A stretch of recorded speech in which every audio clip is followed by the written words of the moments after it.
আজ রাতে মেনুতে রয়েছে মাছের ডিম, আলু আর টমেটোর ঝোল।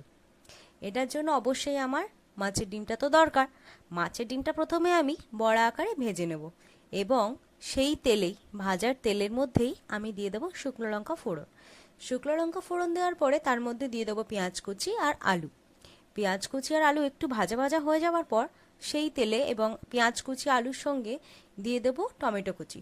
টমেটো কুচিটা একটু সিদ্ধ হওয়ার পরে তার মধ্যে দিয়ে দেবো আদা, রসুন, জিরে আর লঙ্কা বাটা।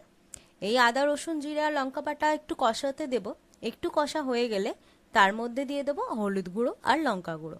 এই হলুদ গুঁড়ো আর লঙ্কা গুঁড়ো মেশার পরে এর মধ্যে দিয়ে দেবো জল। জলটা দেওয়ার পর একটু ফুটতে দেবো জলটা ঢাকা দিয়ে। ঢাকা দিয়ে ফুটতে দেওয়ার পরে যখন দেখবো যে ভালো করে ফুটে গেছে ঝোলটা, তার মধ্যে আমি দিয়ে দেবো মাছের ডিমের বড়াগুলো।